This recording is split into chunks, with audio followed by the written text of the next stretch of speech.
Um, so I will start now with my report. Good morning, Doc. Good morning, fellow doctorants. So my report is about culturally responsive curriculum development. So, what is a culturally responsive curriculum? It is a curriculum that respects learners' cultures and prior experiences. It acknowledges and values the legitimacy of different cultures, not just the dominant culture of a society. It also encourages intercultural understanding. So, what is a culturally responsive curriculum development?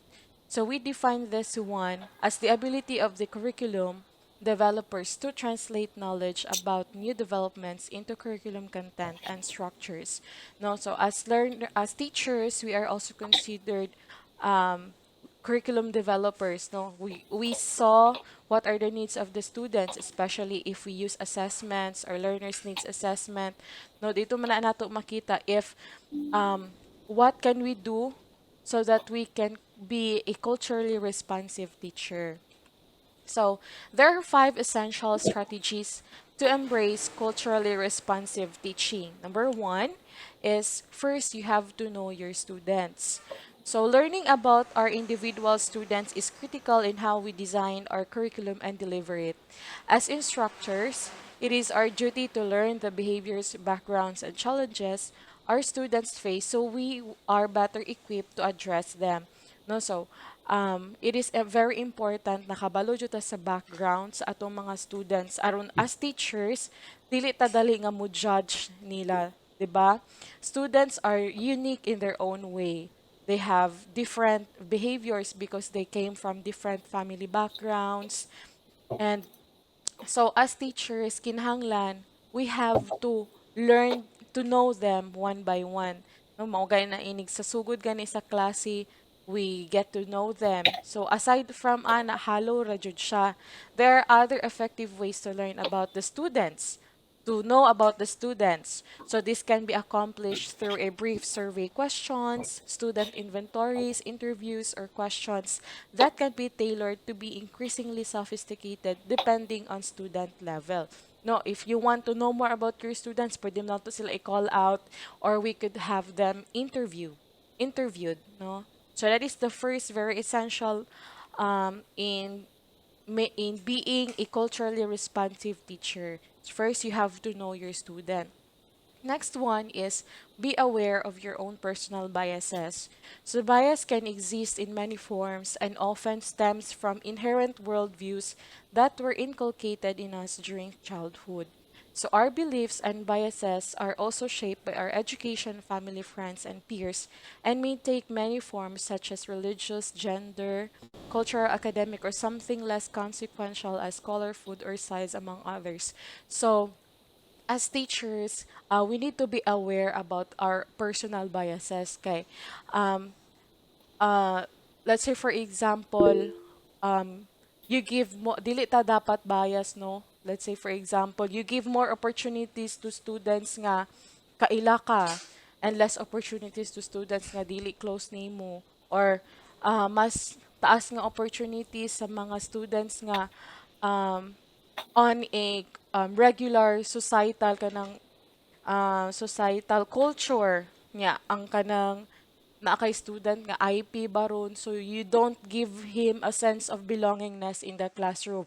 So you need to be fair, you need to be equal, as you will be a culturally responsive teacher. So dili pwede nga mag dapat dili ka pwede bias. Okay. Hello, sir. Naara ko. Audible ra ko. Yes, ma'am. Okay, sir. Thank you. Next one is number three, transform your pedagogy and curriculum. So teachers are now more mindfully revisiting how to facilitate lessons that are culturally responsive due to the critical need in our changing times. While districts begin to work toward meaningful changes, there are specific steps teachers can take to transform both course curriculum and pedagogical practices. So as teachers, no, we have known them, kabalo na ta. So it's time for us to transform our pedagogy, the way we teach, the way we implement the curriculum. So it should be aligned into these three areas. We have the course content, the methodology, and the assessment. So let's dig in one by one into these three areas. Okay, so the number one is first step in transforming our pedagogy and curriculum is first we have the cultural course content. First, when it comes to content, materials and readings used in the classroom should reflect the diversity of the students in class and the diversity of the contributors in the field of study or discipline. Teachers should recognize how their choices of readings, examples, analogies, videos, and other content may be biased or may reinforce stereotypes. So, curriculum should also be reviewed to ensure that no hidden forms of oppression and activities used in class should be created to be mindfully of the impact they may have on students. So, importante jud kay ning cultural course content, especially in transforming our pedagogy as teachers. So kinahanglan dili kuanta observant ta especially sa ato ang pag-choose sa choice of content, especially kanang mag-download ta og mga videos nga ato i-include sa atong klase or sample readings and other example instructional materials nga ato ang i-integrate sa ato ang klase.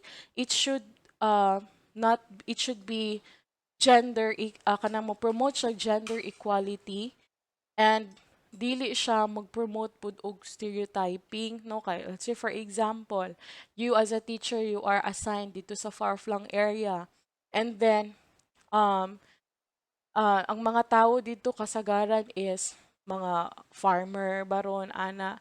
And then kasagaran nga imuhang then there's a slide nga na imuhang na-include sa imuhang klase nga nag-indicate nga ay nga akag bukid og farmer ka kanang you will always experience poverty, dili ka mo lambo sa imong kuan na ba something ana which is not okay, no? Yes, ma'am, I really do agree in that one nga ganito'y kuan dito nga atong naay materials. No, sorry Yes, ma'am to sir. Ah, interrupt sure, naman. sir, sir.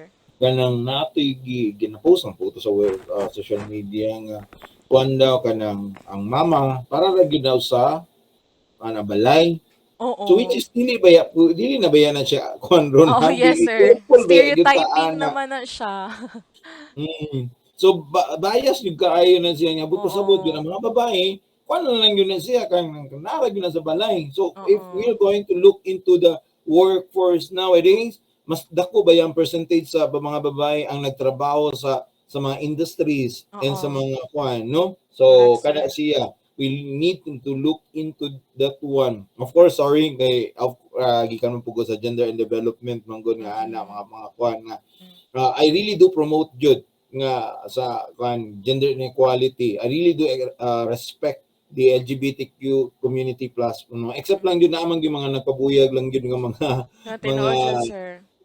no, so even sa akong klase I really do encourage ako ang mga babaeng estudyante nga kamo ini graduate ninyo nga ingnon ra gyud mo sa inyong bana dili lang kaday ako ra gyud trabaho. I think that dili na siya pwede nga moingon lang yung bana nga kuan kanang pambalay ra gyud ka no atiman lang Mm-mm. gyud ka sa anak. So I really do encourage so anang mo na gingon ako nga empower gyud girl empowerment women empowerment. It's Oy, not correct, anymore sir. girl more girly I no was stand corrected again by my superior said no no Mr. Ramirez it's women empowerment we Oo. need to empower them even you are students and of course nowadays we have this new subject kana siya Gender gender and development. no, about sa gender peace studies, gender development and peace studies. So sa college din na mo sa mga education students sa HM and Mao to okay. siya. So, especially pod ka na sa LGBTQI+. So, we have to also feel them nga they're included in the class, no, dili kay as teachers, so imuha pud siya silang pakaulawan or something. So you have to be fair, exercise fairness inside your classroom so that you could be considered a culturally responsive teacher. So next one is meaningful methodology. So second, pedagogy should be inclusive, which means that coursework should be meaningful for students, designed to encourage them effectively meet their needs and invite collaboration. Teachers should ensure that varied and frequent active learning techniques are being used. This can include discussion, group work, experiential learning, debates, presentation, team projects, to name a few. Okay, so since na you have transformed your method, your pedagogy, you need to also include meaningful methodology. What are the things that you include inside your course content? And what are the methods that you use, no? So since you have known them, since dito sa first step, know your students, of course, kabalo na ka kung based on your assessment, you have known their learning needs, unsa ilang learning styles. So you have to craft course content or IMs that is suitable on their own needs. So it should also encourage um, discussions, group works, no, kay we are already in a student-centered type of teaching. So kinahanglan atong i-emerge atong mga bata into discussion, group work, experiential learning. Dili lang kay kita as teachers, we monopolize knowledge, no, so ato sila katagan og chance to be creative on their own. So as teachers kinahanglan mo design tawag in ana nga type of environment when we are taking classes. So next, the third one is assessment. Finally, in the area of assessment, we can use multiple measures to assess students' learning and acquisition of knowledge. Students should be invited to share knowledge in multiple ways, which include not only traditional tests but low stakes quizzes, quick writes, homeworks, responses to class questions, and group discussion, as well as authentic assessment, such as life history interviews, personal stories, autobiographical journaling, and portfolios to demonstrate and personalize learning, no? Assess assessment. Ato ba yung i-assess ang assessment? Anong kinahanan pa mang i-assess ang assessment? So that we could see to it nga ni-fit siya sa ato ang objectives, no? So that we could also see to it nga we are um, assessing our students correctly. Let's say, for example, we can assess in various ways. Now, there are different types of assessment. So, let's say, for example, in your class, you are introducing a debate. How are you going to um, steps in creating a good debate or doing a great debate?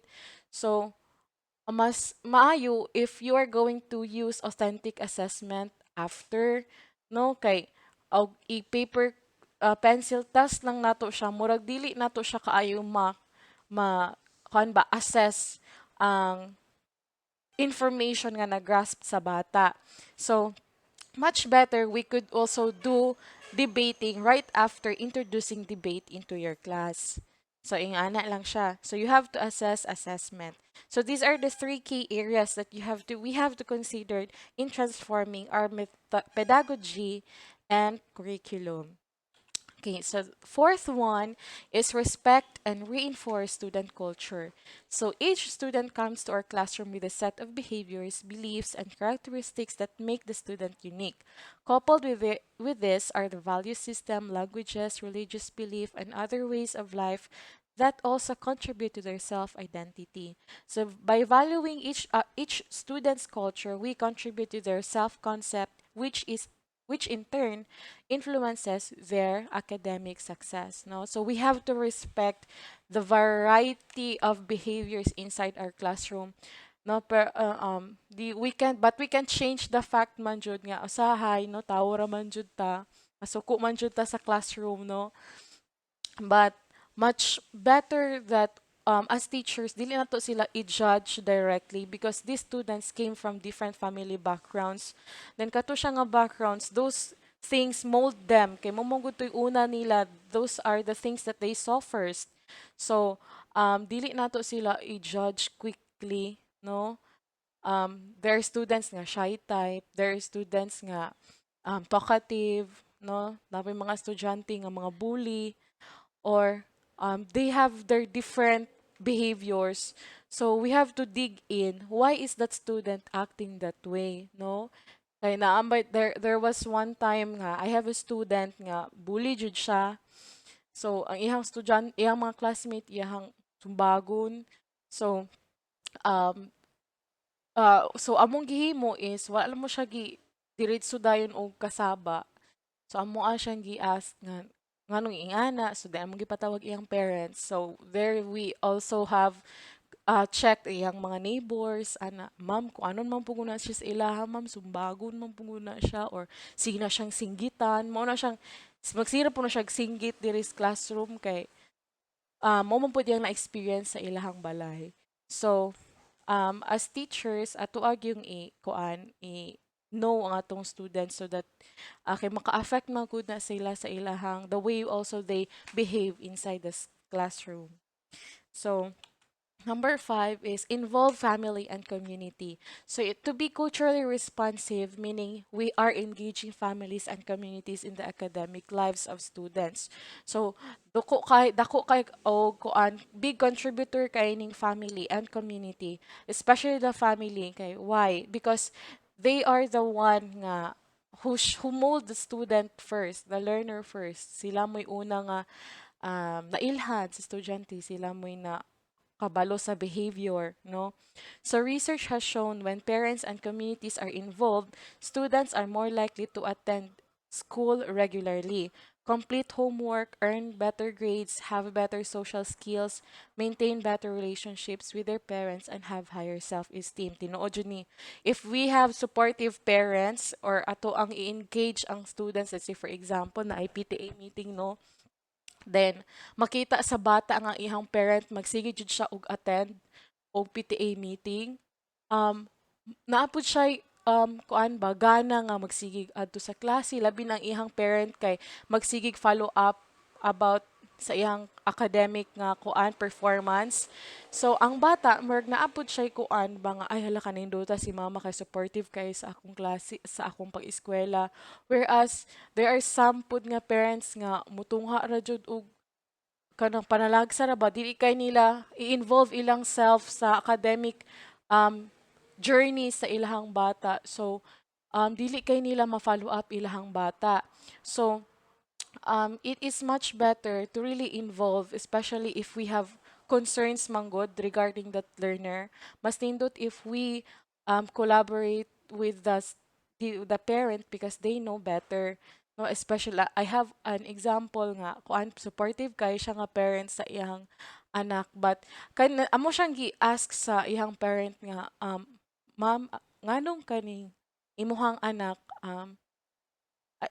I mean dili man ingon nga di siya katigo, but lisod kay niya i-retain ang kuan mga informations, let's say for example bisag ikapila na mo siya balik-balikon og tudlo, malimtan ra jud niya. So pag later we knew, pag-ingon sa iyang mama ni ana siya nga, ma'am pasensya jud kay kani man kung akong anak na hospital man gud ni siya before, kay murag maglisod na siya og kana bang grasp dayon og mga information, kay atong kuan sige siya kumbulsyonon or naa siya yung mga health related mga problem. So mao din na siya. So dili ra pud nato diretsoon og judge ang bata. Uy, ngano man kang di man jud ka kasabot, perti man jud nimong pagkakuana. So it's better to really know them through their parents, if much better jud siya. And then community. So no, we have the so-called community linkages, because especially in decision making, no, the schools and the community should always go together.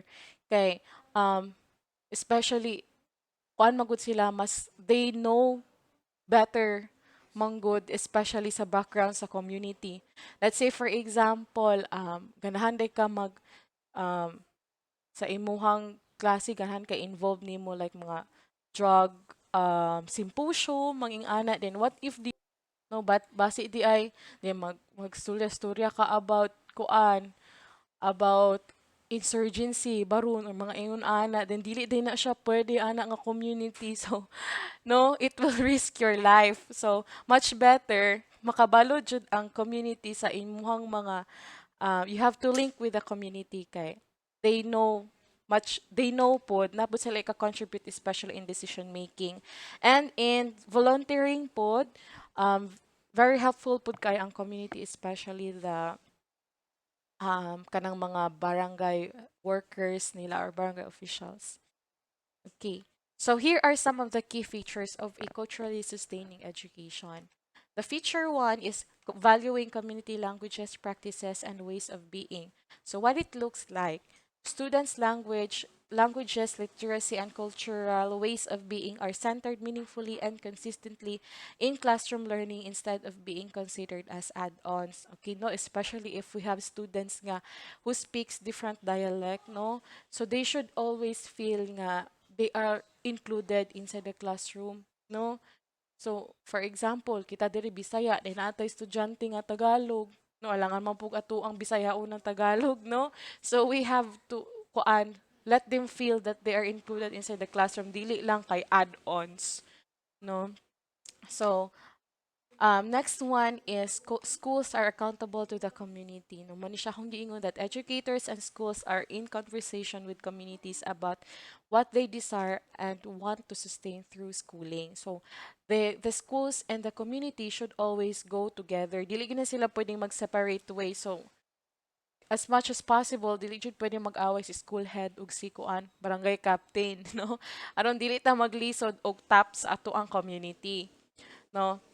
Next one is curriculum that connects to cultural and linguistic history. So educators connect present learning to the histories of rich. Mamandang Ay, yes, Doc. dili yung mga away si barangay captain ron. Dapat dili jud mag-away do kay naman gud mi nahibalan Dok ba nga. Kuan Dok Then biya ma'am, dili ma'am, dili po dyan sila mga away ron ma'am. ay oo kay hapit man election na Dok. Smiling ba yun kayo? Oo, yes Bisag-bisag pa Dok. na ni mo. Man. Bisag asa pa nimo makitaan sige jud yango-yango Dok. Oo, nga, kaway-kaway ra ba? Correct jud. Hi. Okay. Di na ako dyan na, Doc. So, curriculum that connects to cultural and linguistic histories. Educators connect present learning to the histories of racial, ethnic, and linguistic communities both locally and nationally. So, especially no in teaching, so aside from using kanang mga international nga mga examples, we could also contextualize our examples, no, para mas maka-understand ang bata. Okay, let's say for example, imuhang klase is AP, and then you're introducing the different kinds of kanang mga anyong lupa. So instead of making an example katong Mount Mayon nga wala sila kakita, so why not make an example like Mount Canlaon nga duol lang sa inyong locality. So that is a contextualized form of instruction. So that is also included in a culturally responsive teaching. Next is sustaining cultural and linguistic practices while providing access to dominant culture. So, educators value and sustain the cultural and linguistic practices of the community while providing access to the dominant culture. No, we have the dominant culture katong standard English speaking. So, since we have our dialect on our own, so dili po nato kwaon ang chance sa bata to know on the dominant culture especially karon kay mag-English naman jud ta no, especially um kanang mangitag apply og trabaho ana, so we have to encourage students also to know on how to speak English, no. Sa amo we are practicing nga kanang makamubayad ka og certain fine if you speak the dialect ana nga period of time. Kuha na siya sa initiative ni Ma'am Mora sa iyang klase sa English nga magdala-dala og badge ang bata nga mag magbisaya then kinahanglan mo speak lang sila og English for the entire like for a period of time lang. Then if mo speak sila dialect, so they're going to um have a fine for that. Pero ang kanang fine dili po na amuon ra uy para para na siya pud nila ilang snack if daghan na silang ma-collection. So, mao na siya. So we have also a checklist if you of a culturally responsive teaching. So mo ni siya nga checklist on a responsive pedagogy incorporated into my teaching. So there are four levels ni siya. Level 0, let's try to check if asa ta nabilong ani nga checklist, no? Level 0, if no culturally or linguistically relevant materials were included in my class. So wala jud ka gagamit og mga linguistically or culturally related nga mga class. So murag makaingon ra ta ani nga teacher centered ra, walay transfer of knowledge. Siguro aning nahitabo kay imo rang gimonopolize ang knowledge, no? Wala nato gi-encourage nga na ay develop na ay involvement ang mga bata. So that teacher is considered level 0. So level 1, mo siya kinatawag nga contributions approach, no? If you are considered on level 1 if I linguistically code switch to establish rapport, no? I linguistically code switch mo kuanta. Let's say for example, magklase ta, no? We translate our kuan our lessons into our dialects para mas makasabot sila, maka-establish tag connection sa mga bata. No kay naman si ubang mga bata ang ngayon ma'am dili jud mi kasabot aning maestra ma'am kay gasige ra jud siya in English tibuok klase. So mas nindot jud nga napud tay sigbit ba nga mga um kuan kanang speaking on our own dialect. So next is I linguistically code switch as needed to facilitate understanding. So kani siya mo code switch lang ka kung needed lang so that there is understanding. I include major figures, contributors, or historical events from cultures rather than the dominant culture into the lesson. I include cultural or artistic works from cultures other than the dominant culture in the lesson. You include mga different works, artworks, and then I include research contributions from cultures other than the dominant culture into my lesson. So, kinsa man dagha ang level 1 ani. Okay, so mo ni siya ang level 1. And then level 2 is additive approach. You are considered on level 2 if you include resources and texts that present multicultural perspective in the lesson. If you include lectures and discussions that present multicultural perspective in your lesson. If you teach unit that presents multicultural perspective into your curricula. Okay, and then the level 3 is the transformation approach. I provide resources and instruction that enable students to view concepts, issues, themes, and problems from several multicultural perspectives. I provide resources and instructions that enable students to view class concepts being studied from multiple perspectives. Then I infuse multiple perspectives, frames of references, and content from various groups and perspectives to extend students' understandings of the nature. And then I introduce the canons of my discipline and augment them to reflect the complex synthesis and interaction of the diverse racial, ethnic, religious, and cultural elements that comprise our society. Kanisha transformation approach, maybe this kind of teacher is engaging into a variety na gyud type of culture. No. And then the level 4 social action approach, my teaching encourages students to identify existing social problems or issues from multicultural perspective.